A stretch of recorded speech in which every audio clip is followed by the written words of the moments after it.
When I play our game and then talk, I'm trying, Jennifer.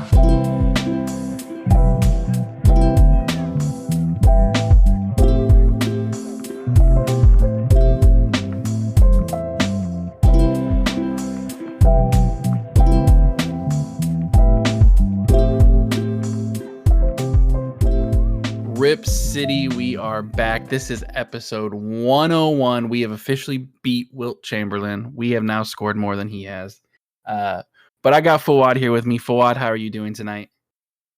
I'm doing good. I'm glad to be back. Looks like we took a couple weeks off, but I was so busy I honestly completely slipped my mind. But I'm excited to be back. I'm excited to talk about a couple things that we're going to talk about. But yeah, life's We been definitely busy, but missed. always Yeah, talking we Blazers. definitely missed a couple weeks, and like you said, it's so busy right now for me as well. Like how many times we message each other and go, "Oh shoot, it's Tuesday! Holy crap, I forgot. We'll do it next week." Like it happens all the time. Yeah. So, but we made sure we were going to get it done this week, and so we're here. And the first thing we want to talk about, and something I'm very excited to hear about, is Fawad was able to go to the Raptors game. For those of you who most of you probably know, Fawad lives in Canada, so he was able to go to a Raptors game to watch the Blazers play. So, Fawad, I know you got to meet someone special, and go ahead, and I'm just gonna let you break it down. Sure. You caught me off guard there for a second because you said I met someone special. I was like, wait, like on a date or something? But then I realized Fawad is in love. I was like, well, did I miss something? I don't know about this. But yes, like you said, I live in Toronto, and I've been trying to go to the Blazers game. There's only one a year, every year. I missed one last year because of some scheduling issues, and then I did get to see Dame though at the Bucks game, but I missed the Blazers game. I think the last like 3-4 years before that, I've been going pretty much every single time I go. Always something special happens. I think the very first time I went was Kawhi hit a game winner on us, which obviously it sucks, but it was really memorable that I got to see a game winner by Kawhi. Then the next time was Melo hit a game winner on them again, like crazy. Like who thought who Melo would hit a game winner as a Blazer? And then now this time something unbelievable happened. So I went to the game.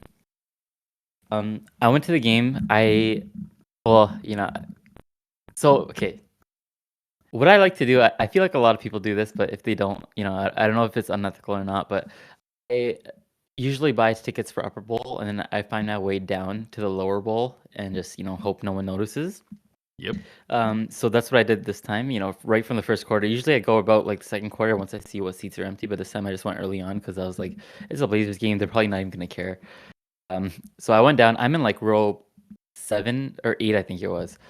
I'm in row 8, and then the whole game I'm trying to get the attention of like, Shaden Sharp, Tumani. I also had a Jabari Walker jersey, so I held that up. And actually Jabari even saw me. He saw me and gave me like a little like, not a wave, but like a point and like a head nod, and that was kind of cool too. And I nodded back. But then at halftime I was like, okay, this is my opportunity. I go down, and the players are all in the locker room, but I see Kevin and Lamar just sitting there. I think they were probably doing some work, but I was like, that's still cool that they're right there. They're so close. Let me go see if I can get a picture with them. So I yell out. I go down to like as close as I can go. And I yell out Lamar's name. I was like, Lamar. He doesn't hear me. I'm like, Kevin. Nothing. And I was about to like head back. I was like, okay, let me try like one or two more times. So then I yell out again, like Lamar. And then this time he hears me. And I point my phone, like, can I get a picture? And we're about maybe like 10 feet away, 10, 20 feet away. And then he's like, sure, give me 1 second.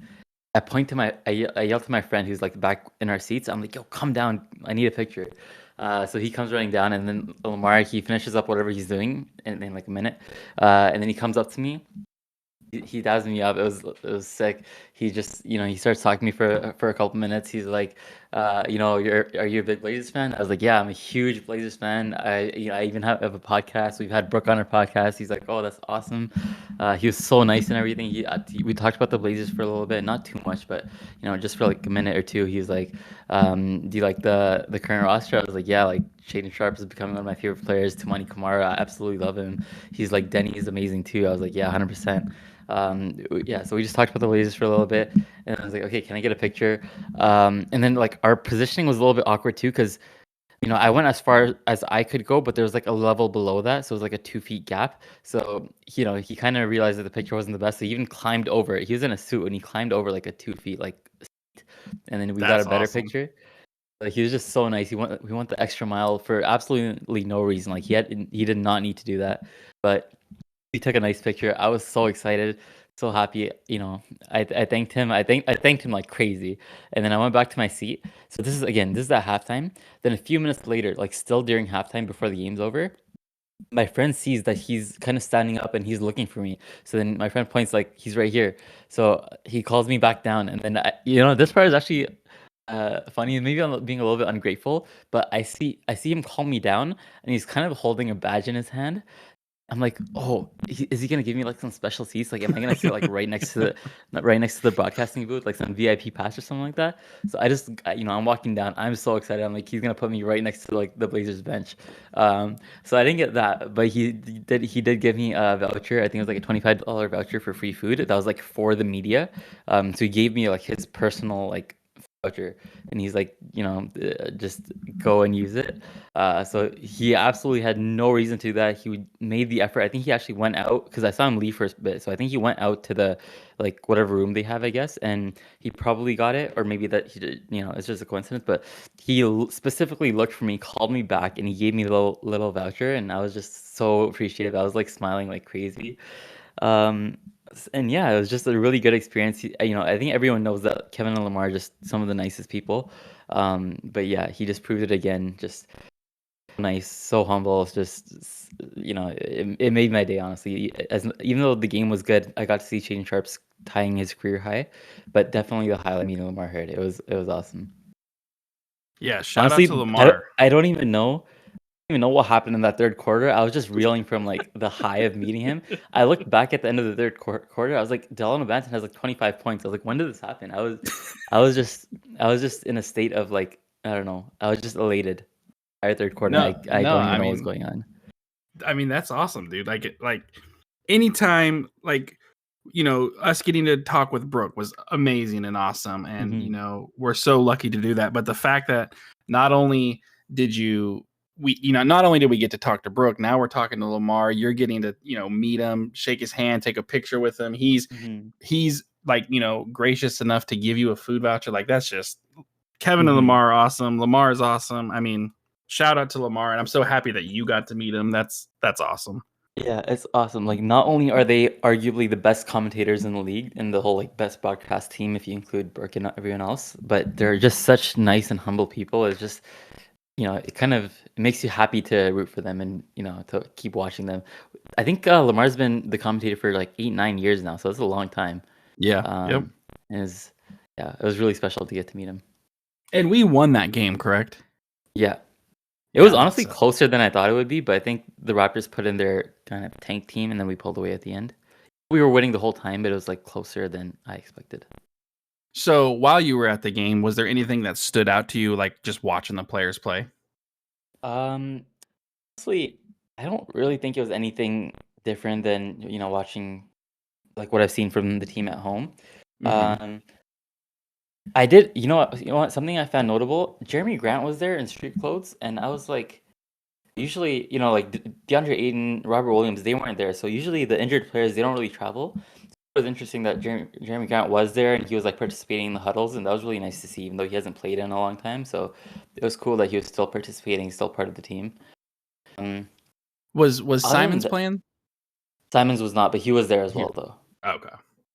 I think he was questionable, so it's like understandable that he probably didn't even know if he was playing Yeah. or not. Yeah. But yeah, I don't. In terms of seeing anything in the game, um, I don't think there was anything particularly notable. Tumani had one of his, worser games of the season, at least for the last couple months. So that was really unfortunate because I had hyped Tumani up to my friend for like weeks ahead of time. I was like, this guy's gonna be a future All-Star. He's arguably the best player on our team. He didn't have the best night, but at least Shaden did have a really good night. So that was at least fun to see. Yeah, I mean, not only did you get to go to that game and meet Lamar, but you also got to be there when the Raptors had that badass Raptors old school court The with the court, jerseys. right? Like court when was you sent me the beautiful. picture, I was like, dude, I'm so Mhm. jealous that you get to see that. I honestly didn't even know that like we had that court for that game, so that was a very pleasant surprise. But my friend pointed out, so it was 2010's night, but that court, I'm pretty sure we only used that in the 2000s. I don't think we ever used that in the 2010s. If we did, maybe it was like for a year or two, 2010, Sure. 2011. I'm not complaining because that court is, beautiful. It's stunning. Yeah. Yeah. And those jerseys they have are one of the, most people say Yeah. those Raptor jerseys are one of the best jerseys out there. Yeah. And yeah. Definitely up there. But no, man, One I'm happy you got to go see that. Yeah, it was awesome. And then one more thing with Lamar, like he was so nice. He even messaged us. Well, I think I tagged him in my story when I posted it, and I also posted the picture on Reddit as well. So I'm sure a lot of people have seen it there. But I tagged him on my story or on our story. I think on our shared account. And he even DM'd us afterwards, and he was like, "It was so nice to meet you and everything." It was just he just like went above and beyond of Yeah. what I would expect. You would think a guy he doesn't even need to agree to take a picture, but if someone does, usually they just take the picture and move on. But Mhm. Lamar was just went the extra mile, like the extra 10 miles. And I think that's one of the reasons why we have one of the best broadcast teams, and they care about the fan base, and it's not just a job for them. So, Hmm. um, Yeah, 100%. from our last podcast, I ended up going to the New York Knicks game at home Hmm. against Portland, which unfortunately ended in a buzzer beater that we lost. But it was an exciting game. It was, I mean, I know this was a month ago, but it was an exciting game. Watching those guys play, watching Denny kind of lead us to a comeback and win at the end. It was a close game, pretty much the whole game.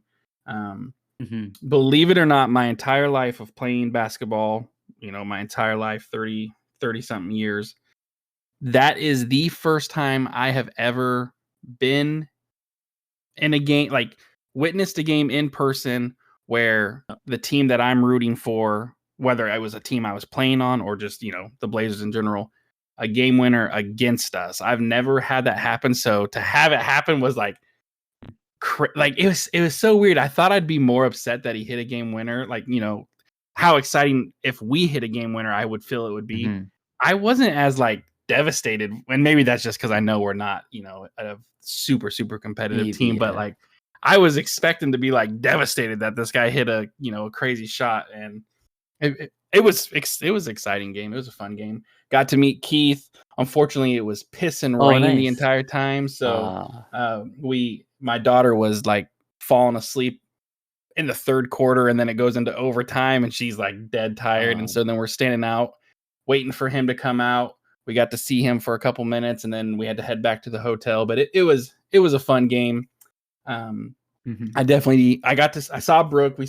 Blake, my Oh, daughter, got to nice. say hi to Brooke. So, but That's not awesome. as cool as meeting Lamar. So, It's still cool though.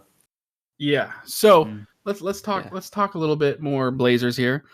Since the last podcast, we officially have been eliminated from the play-in. We have no chance of It took making the play-in, 79 games though, so that's a which big is one. which is impressive. I mean, that is definitely something that we did not. I mean, I didn't necessarily expect us to be in playing, 79 games in and still have a Hmm. chance. But it's very weird the last couple games we had where I think it was wasn't it against the Kings where we were only down 3 with like 3 minutes and we pulled I all of thought our we got starters? blown out by the Kings. Was it okay? So it It might not have was been in the Kings. it was whoever we played last. It was Spur. No, I don't know, but It, there it's was a just game. it was just Yeah, weird. Like we still had a chance and he pulled them, which I'm like, okay, fine, we're tanking, I understand. it was the And we Bulls. pulled, was it the Bull? Okay, yeah, that sounds Yeah. right. It's just weird kind of how it all happened. And then we kind of kept when then we won like the next 2 games, and it's like, okay, what Yeah. what are we doing? Like we can't even make up our mind if we're wanting to tank or not. So Hmm. um but it is official now. We cannot make the playoffs. We cannot make the play in. So we are officially draft looking forward to the draft. I'm actually pulling up the odds right now. Granted, this isn't, Well, final odds, but hmm While you're doing that, I just remembered. I think this was in like November, but there was a podcast with. I think it was only me and Sean. But maybe all three of us were on there. But I kind of half jokingly said I could see us making the playoffs, and we didn't make the playoffs, but we were like this close to even the 9 seed. If we won a couple more games down the stretch, we could have been the 9 seed, which is crazy. And like For at the sure. time, me saying that was like ridiculous. Like you know, no one seriously thought that we had a chance of making the playoffs.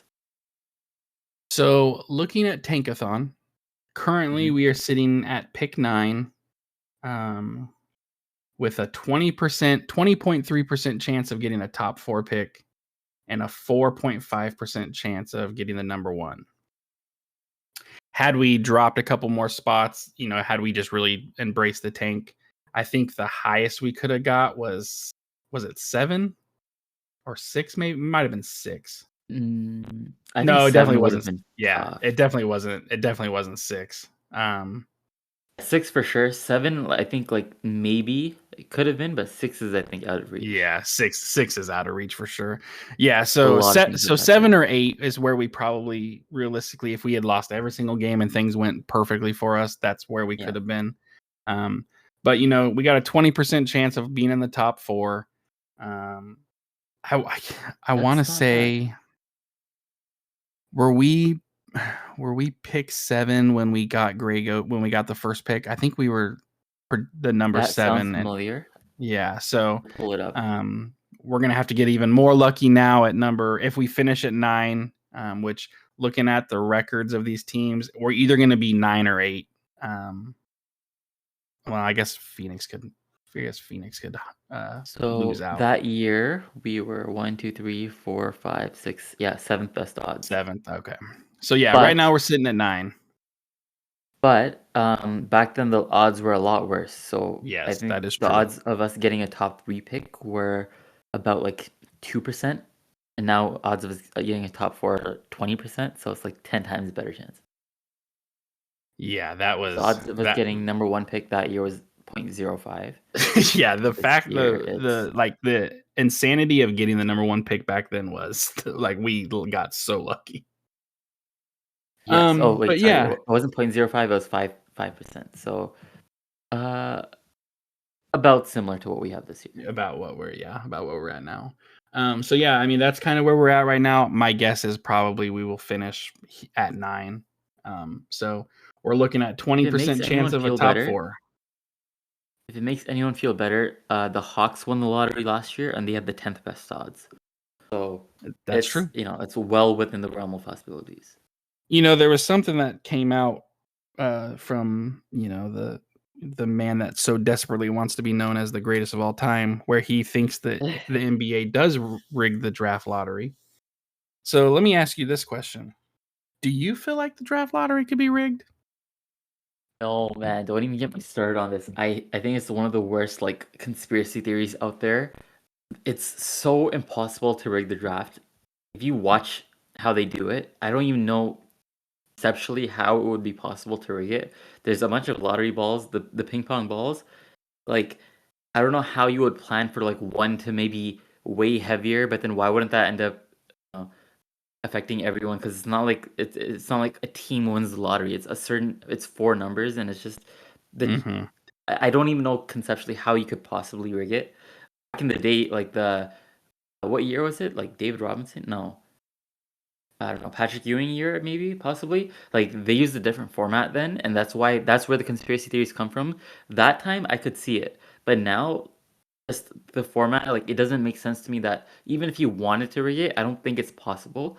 On top of that, the draft is audited by like Ernst and Young or something like that, so it's a very like That's true. reputable Yep, financial you're right. company. That company is not gonna they're not gonna risk their entire reputation to rig a draft. I think the odds are just you know it's everyone expects the expected odds to happen. Like the worst team is gonna get the worst pick, Mm-hmm. but like especially since they changed the format, I think the odds are even the worst team. Like we have what the 9th pick we said. 5% is not a bad. It's not insignificant. So I mean, you know, the Utah is the worst with a 14% chance of getting number one, and we're the ninth yeah, worst at a 4.5%. So I mean, it's yeah, really 14% is not small. that It's crazy. not guaranteed for the worst team to get it. Yeah, I I think there was a post remember. on. Go for it. Sorry, go ahead. Okay, there was a post. I don't know if it was on Reddit or Twitter, but the Wemby year, like you could legit make a reasonable, um, like a rig claim for I think it was like 10 of the 14 teams in the lottery, like a good narrative that makes sense for Wemby going to that team. It was just people were just gonna say rig, for whoever won that lottery. Mm-hmm. Yeah. Whereas obviously you have the Tim Duncan, David Robinson thing. Whoever else was in there, like there were plausible theories that you could make for any team. So it's just people. It's confirmation bias, is what it is. One of the funniest things from all of the conspiracy theories was, I think it was back when it was like David Robinson, I think. Or no, not sorry. You said David Robinson. I meant Yeah, Patrick Ewing. I misspoke. It could have been a different draft, but one of the conspiracy theories I heard was that they warmed up the envelope in a microwave so that when they reach in there they could feel which one was the hot one. It's like, okay, I've heard we're the getting opposite crazy. that they froze it. Oh, okay, maybe that is what it was. I could misspoke. That might have been what it was. It's so crazy. I mean,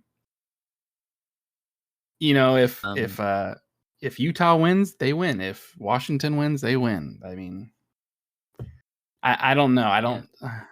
Although there's a lot of people saying it's going to be rigged if Dallas wins, which I don't quite get it. But okay. I mean, it would be crazy if they won because right now they have a 1% chance. But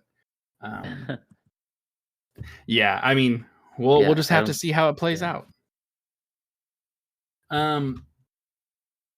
Okay, do you have anything else you want to add to the playoffs or the draft? No, I think we can maybe talk about it more in depth next episode. But I think it's just to sum it up, it's been a very good season compared to our expectations. Yep. And yeah, cannot complain about anything. And to move on to our next topic, we have some big news today. Some pretty big news. That was today, right? That came out today. I feel like today's been such a long day. I don't. That's what I'm saying. Joe Cronin, our GM, was extended multiple years. We had talked about this a couple episodes ago. Like we have to give him props. Like, everyone looks back to the Norman Powell trade and how horrible that was. But other than that, he's done a pretty good job of trades, getting players in here. I mean, losing Dame sucks, but then you get a guy like Tumani and you get Ayton and you get, all these other players and picks that we then turned into Denny and, like you can't, I don't know. I'm not going to sit here and say he's a great general manager, but he's not horrible either. I mean, he's done a pretty good job, and I'm not mad that we extended him, honestly. Yeah, I think if you go back a couple of years and listen to our episodes, I was extremely critical of him. I'm perfectly okay with this extension. You can argue that he's been a bad GM.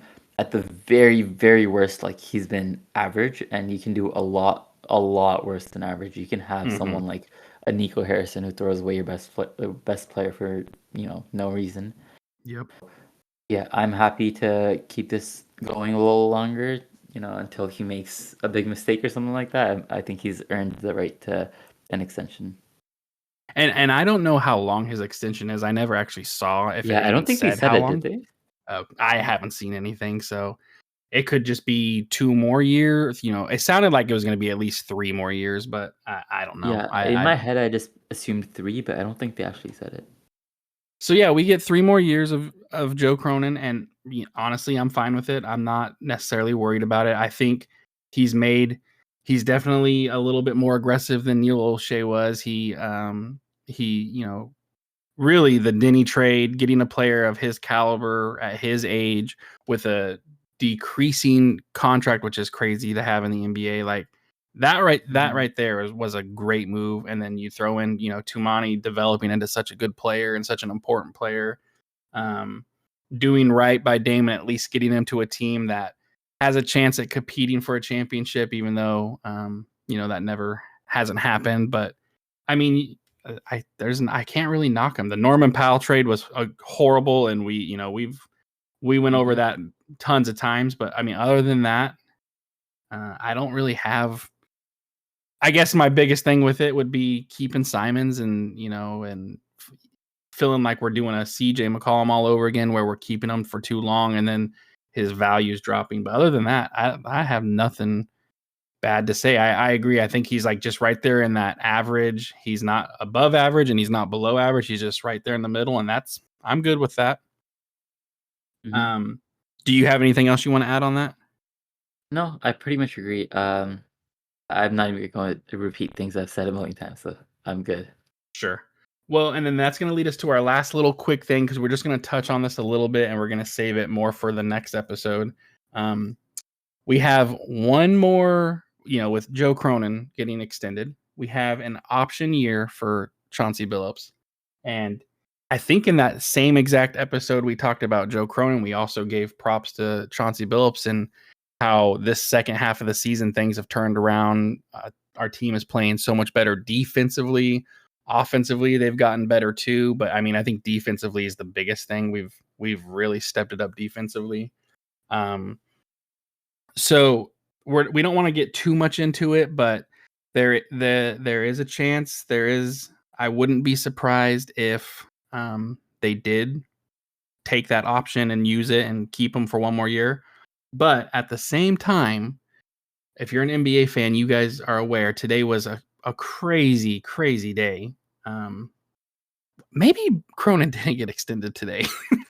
maybe that was yesterday.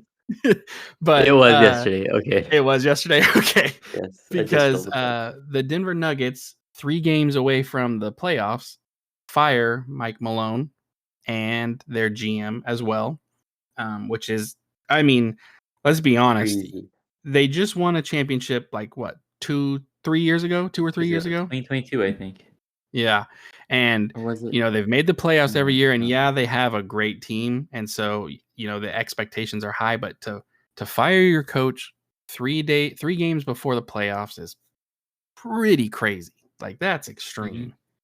And then on top of him getting fired, the Memphis Grizzlies also fired their head coach. And Memphis is playing pretty good. So interesting 2 moves there. But that also gives us the chance, if we wanted to, reach out to those coaches. Those are coaches that they could go after instead of Chauncey. So my question to you, Fowad, and if you want to touch on Mike Malone, you please feel free to. But without going too in depth on it, just what are your thoughts with Chauncey?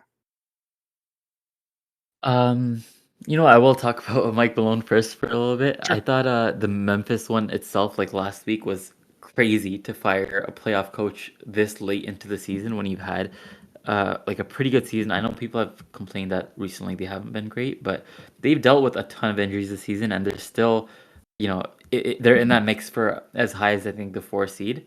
So it was crazy to me to fire someone that late, and now today, the Nuggets fire a championship-winning coach with 2 games left in the season? 3 games? I think 3 games they said left in the season. That's insane to me. Like, I feel like you're just calling it a season at that point. You're not expecting anything from the playoffs because, I don't know. Maybe things work out better, but I feel like generally you're creating chaos at a time when you should not have that. Like, the playoffs are a week away. Why are you firing your coach? It's just insane to me. If you're gonna fire him, just wait till after the playoffs. It's not like there's no interim coach out there that's gonna push a not championship caliber team to a championship caliber team without having any time with them. So if you're gonna call it a season, just at least wait till the playoffs are over to fire your coach, or you should have made that decision earlier, like at the All-Star break or something like that. So that's crazy to me to begin with. For sure, yeah. Then in terms of Chauncey, we've been talking about this all season. Like, are we going to pick up that option? Are we going to fire him? Are we going to decline the option? Are we going to extend him? Like, I hope not. So my order is I definitely do not want to extend him this summer. in terms of picking up the option or not, it's tough. Like I still have to think about it a little bit more. In a in a vacuum, I think he has had a good enough season to at least earn us picking up his option. Some people might say his first 3 years were so bad that like you can't let this year affect that. But I think in a vacuum, I would be okay with picking up that option. But what complicates it now is now you have two really good coaches on the Mhm. market in Mike Malone and I'm blanking on the Grizzlies coach's name, Taylor Jenkins maybe. Taylor Jenkins, yeah. Yeah, so two good coaches who have playoff experience, who have done, one has won a championship, the other one I think he's been to the second round once or twice, but with a very young team. Like those are very interesting options, and if they want to come here, I mean, I think they have to be better than Chauncey, no? Even though Chauncey's been getting better and he's doing well, I feel like it's worth taking that gamble and trying to pick up one of those two if they're willing to come here. I'm sure there's probably a couple of spots out there around the league that are a little bit more appealing, but you have a team that's ready to go to the playoffs, that's young, that has a lot of room for improvement, and I feel like that's probably at least a little bit appealing to some of these coaches as well. So if they want to come here, I think it's worth exploring that option. I can understand where you might say that, not you specifically, but like in general, you might say that the players like Chauncey and then firing him would kind of throw off the chemistry and things like that, bringing in someone new. That's always a valid concern, but I just think that it would be worth the risk in the situation. But I don't know. It's kind of a tough situation. Yeah, I mean, I think it boils down to if Joe Cronin feels like, Jenkins or Mike Malone are the coach that can get these younger guys to take that next step, even more than what they've already done to, get to that next level. Because in all honesty, like I know, like you kind of mentioned, we can't forget the first 3 years with Chauncey, but I mean, this year there have been significant strides in a lot of these players. He held Shaden Sharp accountable on defense, and he was sitting him and not playing him. And although Shaden still is not, the greatest defender, he has for sure picked up the defensive intensity and he's paid more attention to it, and you can see that on the court. So, yeah, we'll get into it more, but it's definitely something interesting, and I agree with you. Having these two coaches be sitting there definitely makes things a little more difficult to, it's like not as easy of a decision for Joe to make now. And so it'll be interesting to see what happens. I don't have anything I else. don't know. If you have anything else, please feel free to go for it. Honestly, no. I think next episode we'll probably just discuss, the season in a recap and obviously talk about the Chauncey situation a little bit more. Yeah, I think for today I'm good. Just two more episodes left in the season, I think, or three actually, three left. Is it 3? Yeah. Oh yeah, So it is. yeah, let's just end the season losing all 3 games to try and maybe catch up to that 8th spot, but I don't know if Yeah, it's we're gonna happen. have to lose all 3, and I think San Antonio's gonna have to win Yeah, the San majority of Antonio what they had been have winning left. so many games, and then I think they started to tank as well. But Which I think, didn't we yeah, just play them and beat, like yesterday we played them and beat them, yeah, so that we kind of hurt barely our beat them. chances. Yeah, So yeah, I think we're gonna probably be stuck at 9. There is a chance we could drop to 10, but I think 9 might be, as long as we lose out, I think we'll be at 9. yeah. Which I looks think if we like lose out, we're for sure Houston. 9. Yeah, Houston would be 10 with Phoenix trading. Phoenix Oh, we do traded their play the pick to Jazz the Houston. next. We played the Jazz next, and that might be tough to lose. Not if they put me in the game. I'll get in there and make sure we lose. Okay, well, Fowad, once again, I'm so happy you got to go to that game. I'm so happy you got to meet Lamar. Shout out to you, Lamar. I know you listen every single night the podcast comes out. I know you're listening, so shout out to you. We got But to get no, him thanks. on. Yes. Fawad, thanks for joining me tonight. And everyone listening, thanks for listening. And as always, Rip City, baby.